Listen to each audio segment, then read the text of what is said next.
Vous êtes sur la télévision nationale du Bénin. Bienvenue dans le 13h. Voici les titres. Lutte contre la pêche illicite au Bénin. La marine militaire veille au grain. Avec l'appui de l'ONG Co-Bénin, elle a sillonné les eaux béninoises du 29 avril au 18 mai.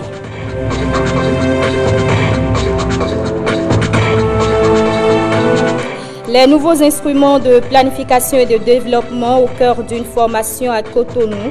La formation a démarré depuis hier et va durer 4 jours.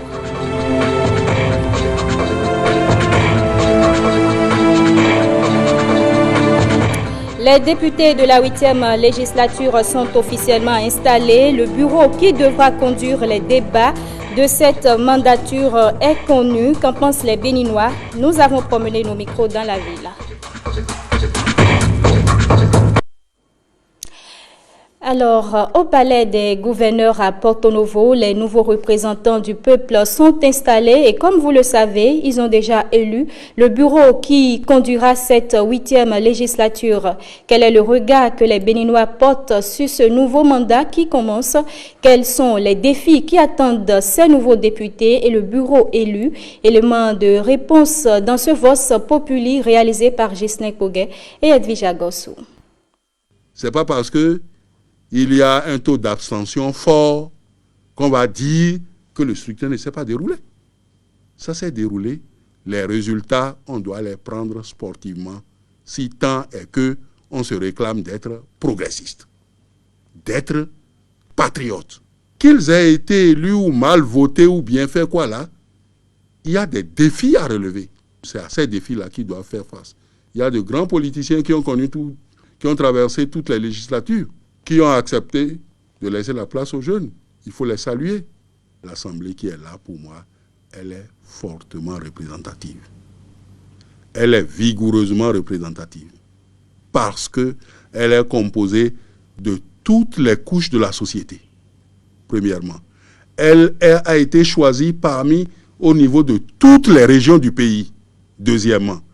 Elle est composée de gens d'expérience, que ce soit des juristes, que ce soit des praticiens du droit, que ce soit des développeurs, il y en a parmi eux. La jeunesse de certains n'exclut pas du tout qu'ils soient potentiellement porteurs de bons résultats.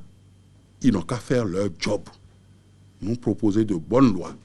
Le nouveau président de l'Assemblée, on le connaît. D'abord, ce n'est pas un type nouveau. Depuis 2003, il est là. Il connaît tous les rouages de l'Assemblée nationale. Et moi, je l'ai vu à l'œuvre pour nous expliquer la réforme du système partisan.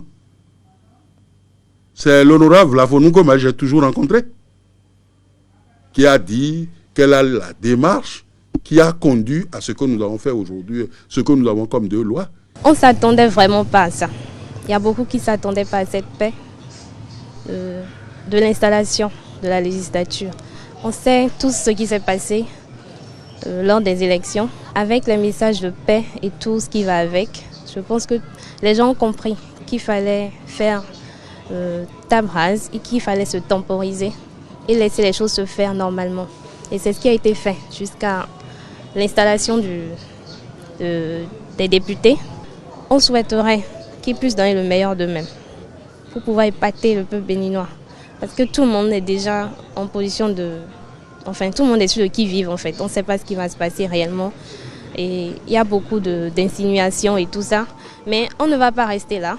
On va prier pour que tout ce qui se fera puisse être dans l'intérêt du peuple béninois. L'installation comme l'élection des membres de l'Assemblée et aussi des membres du bureau fait partie aussi de la pratique constitutionnelle.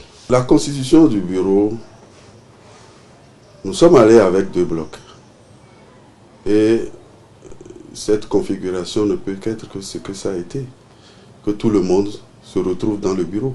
Le travail à faire, c'est qu'il faut que ces députés se considèrent comme élus du peuple, au service du peuple, et non au service d'un homme. Lorsqu'ils l'ont perçu comme ça, le travail sera Ceux qui les ont envoyés attendent d'eux un travail de justice et de justesse. Le peuple a besoin de quoi? Il faut de l'eau, il faut l'électricité, il faut le social.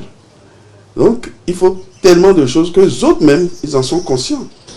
Et arriver là-bas, c'est qu'il faut qu'ils défendent les intérêts du peuple.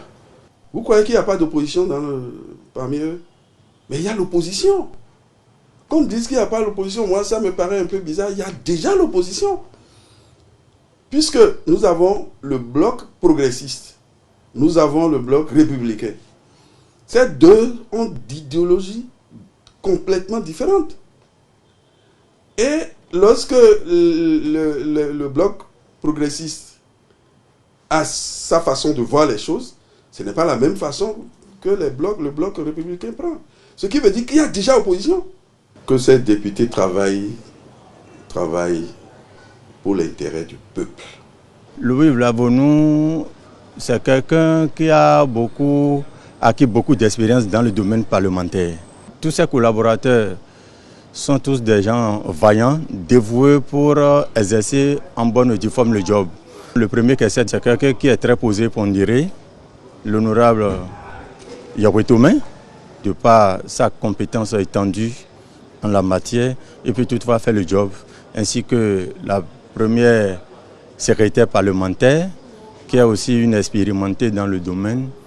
Nous souhaitons une bonne aventure et une très belle législature à ce nouveau Parlement et que l'Éternel des armées puisse les accompagner pour l'accomplissement de leur mission parlementaire. Ce lundi 20 mai, deux pannes électriques sont survenues sur les branchements de la Société béninoise d'énergie électrique. La réponse de la SBEE a été prompte et tout est rentré dans l'ordre. Blaise Adampo pour les détails. Loin de son bureau, le directeur régional littoral 1 de la SBEE est sur le terrain. Et pour cause, des pannes électriques ont eu lieu en ce début de semaine. Nous avons enregistré successivement deux grandes pannes sur le réseau moyenne tension qui alimente la zone de Fige-Rossais, en passant par Vetouko, Aïbatin, etc. La première panne concerne un poteau moyenne tension qui a été cassé par un camion. La deuxième panne, c'est précisément au poste que nous appelons poste Gandonou à Fige-Rossais. La réaction de la Société béninoise d'énergie électrique est prompte. Une équipe d'intervention est descendue sur les lieux. Nos équipes techniques rapidement ont pris les dispositions pour rétablir la situation. Si bien qu'avant 0 heure, l'électricité a été établie sur notre réseau électrique. C'est le moment de remercier la population qui nous a informés aussitôt pour ces deux pannes. Et au nom de la SBE, nous leur présentons toutes nos excuses pour les désagréments que notre aimable clientèle a subis. La SBE démontre une fois encore que la satisfaction de la clientèle reste sa priorité. Depuis quelques jours, il est mis en œuvre une réforme pour l'élaboration du budget gestion 2020. Dans ce cadre, chaque ministre, doit élaborer son budget dans la ligne de cette nouvelle politique. Les acteurs budgétaires du ministère de l'Énergie se sont informés sur cette réforme qui nécessite la tenue d'une conférence de performance dans la journée du lundi 20 mai. Blaise Adampo et Bruno Rotekpo nous donnent plus de détails. L'exercice du jour consiste à s'approprier les tenants et aboutissants de la réforme sur l'élaboration du budget gestion 2020. À travers diverses communications, les cadres du ministère de l'Énergie s'informent sur l'importance et la finalité de la conférence de performance. La finalité de la conférence de performance est de déterminer les performances du ministère sur 2020 ainsi que sur le triennal, performances au regard desquelles nous allons solliciter les demandes de crédit budgétaire, assorties bien sûr des arguments qui les justifient, et faire le plaidoyer au ministère de l'économie et des finances pour avoir ce dont nous avons besoin pour relever donc les défis du secteur. Avec la nouvelle méthode d'élaboration du budget, une autre démarche s'impose pour la demande budgétaire du ministère. Dans le cadre de la budgétisation assise sur la performance, toute demande de crédit est forcément tributaire de la capacité donc de la structure à relever le défi prioritaire associé à son périmètre fonctionnel. Si vous ne proposez pas des actions lesquelles vont permettre, des activités lesquelles vont permettre de relever le défi assigné à votre structure, vous ne pouvez pas prétendre avoir donc des crédits. Dans cette logique, les structures sectorielles doivent définir des priorités.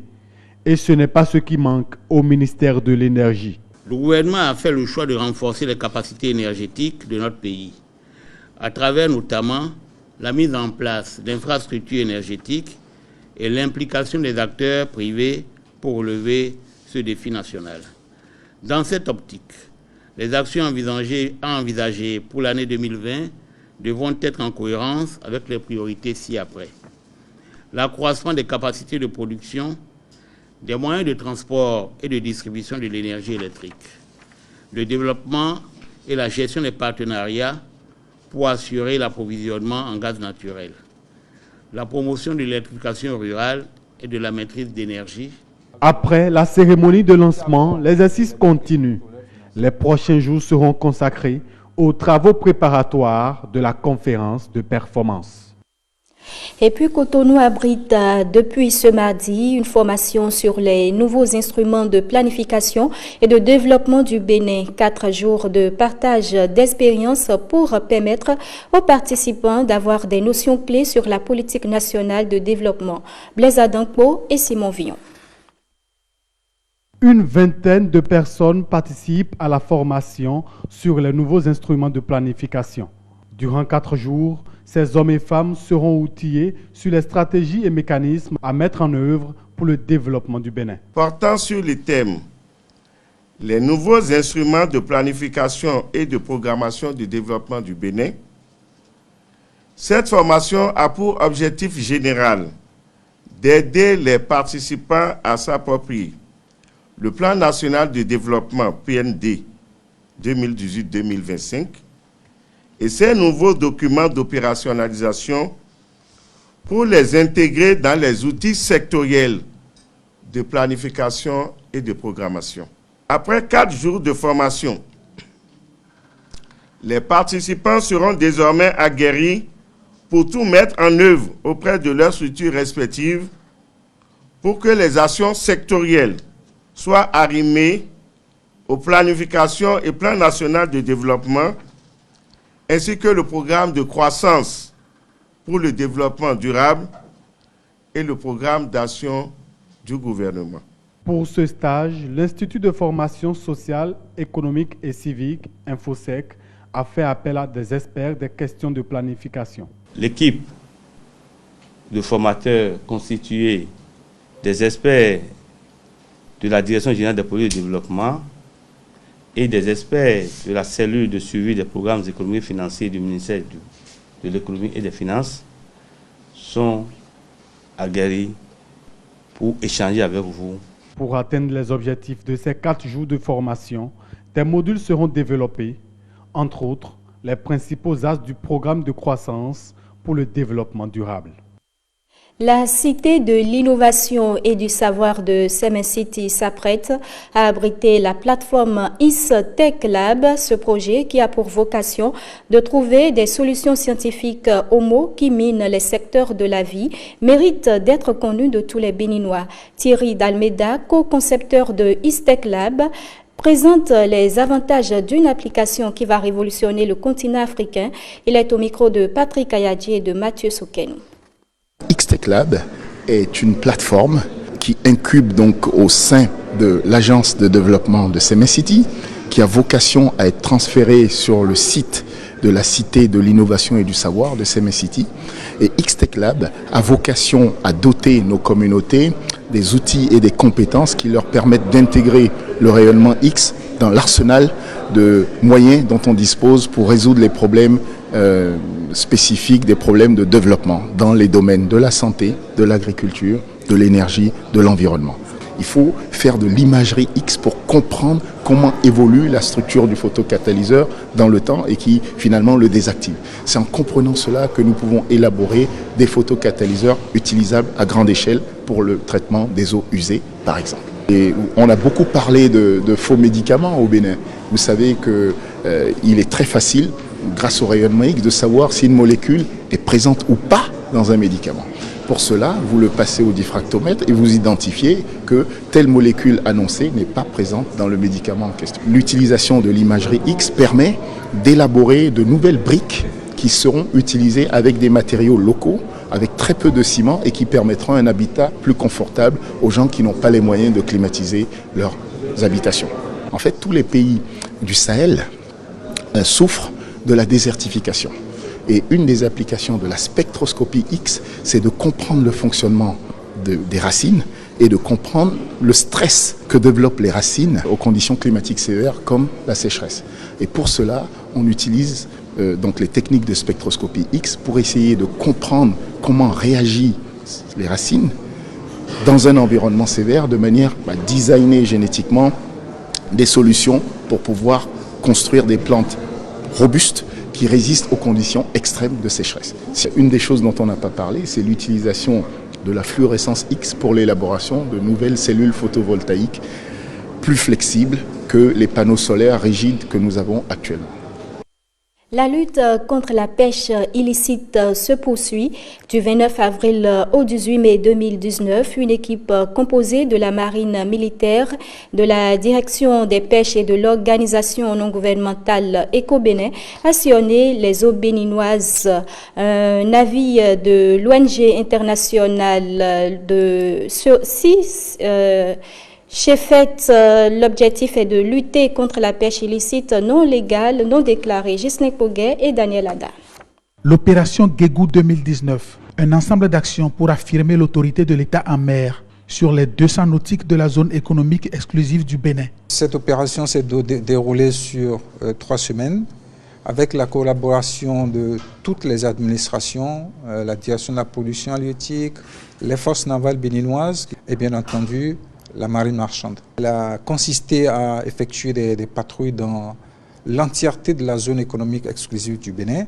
Cela nous permettra d'améliorer la collaboration inter-administration dans le cadre de l'exercice de l'action de l'État en mer. Et nous entendons prendre en compte toutes les recommandations qui ont été faites pour essayer d'améliorer la législation telle qu'elle se présente aujourd'hui et qui ne nous a pas permis une répression de la pêche illicite dans toute son entièreté.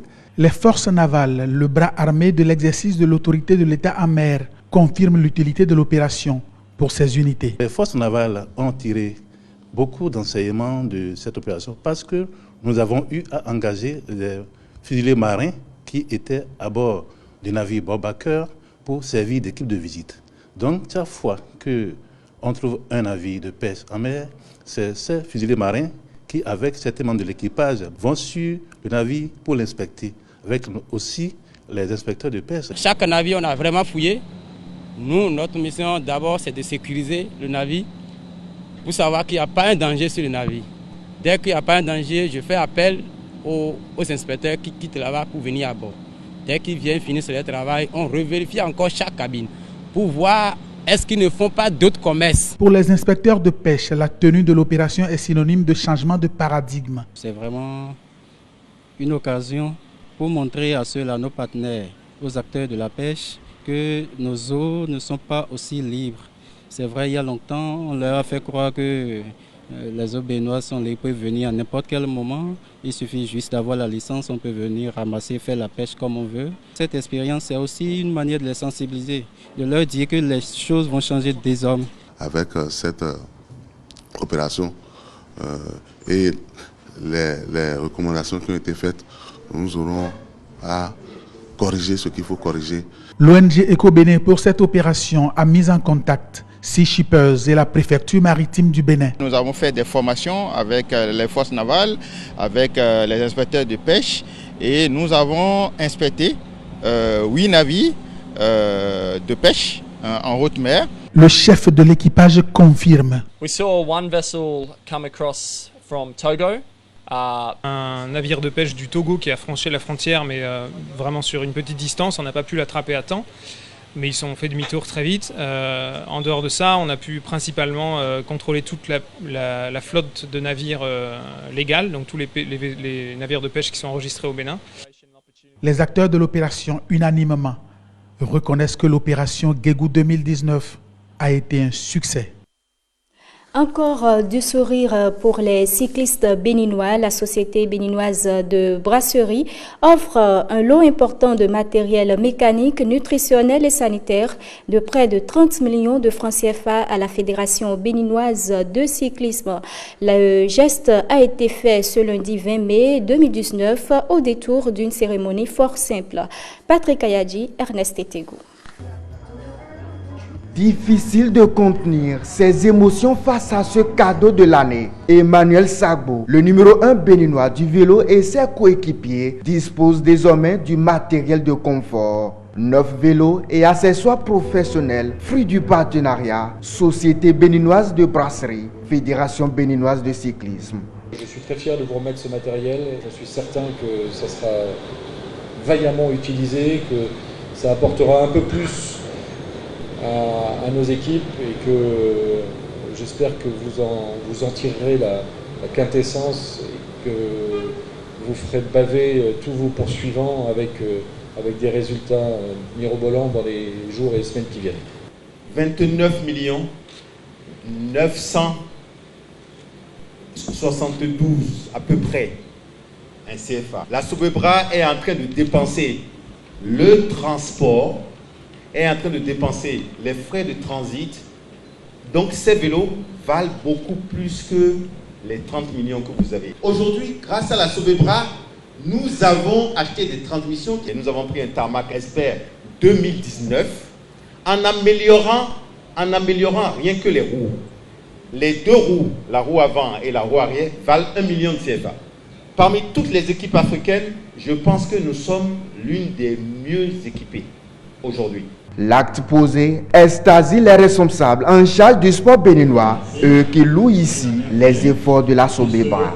Je voudrais présenter toute notre gratitude à la Sobebra pour l'effort qu'elle fait afin d'honorer son engagement à révéler le cyclisme béninois au plan national et international. Le prochain défi de Romuald Hazoumé, c'est d'inciter la Sobebra à l'achat de vélos de course contre la montre. La folle prétention derrière cette ambition, faire des cyclistes béninois les futurs Christopher Froome et autres Alberto Contador de la planète vélo.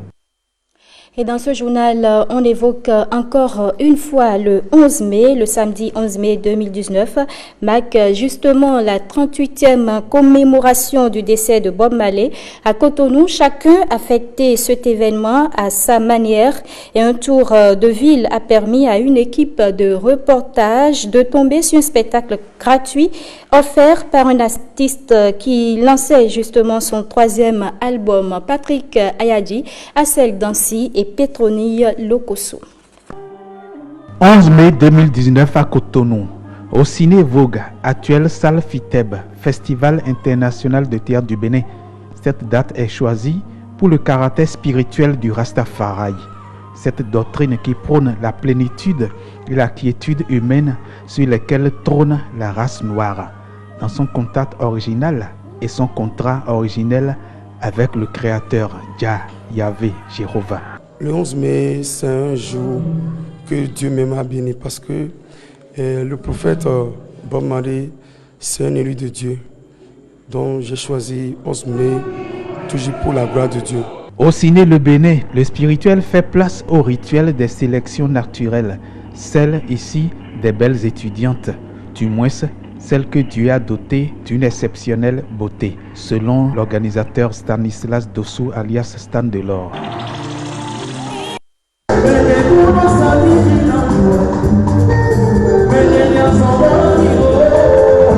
Mais revenons à l'autre beauté au Ciné Vogue, où le gospel, belle musique, déploie une grosse pelle de décibels spirituels pour l'organisateur Samuel Ulrich Ressou alias Sam Sewedo, dont l'intitulé signifie littéralement Il est revenu de la guerre sain et sauf. Et Yawan Machi. Et Yawan Machi, ici, moi je vais dire en français, dit Jésus-Christ est ressuscité. Quand il est venu dans le monde pour nous sauver, le troisième jour, il est encore. C'est pourquoi j'ai dit et Yawan Machi. Troisième jour de résurrection du Christ, troisième album pour Sam Sewedo. 13 titres, dont 3 thèmes récurrents. J'ai parlé du courage, la paix, avec Dieu, ça peut aller. Et Yawan Machi, Jésus et Yawan Machi, Yeme to esero, et Yawan Gbano, Alamon qui go Jésus, donc Jésus me vous yawede ma sorti assez. Du Michael, du prophète Samuel Bilo Joseph Ochofa, fondateur de l'église du christianisme céleste, dont Samuel Sewedo est fidèle, au Jah Rastafari, du prophète Bob Marley, fondateur du reggae, le pas est franchi, sous la cadence du gangan, Talking Drum, qui impose la danse du Kosso en ce 11 mai, fêté autrement.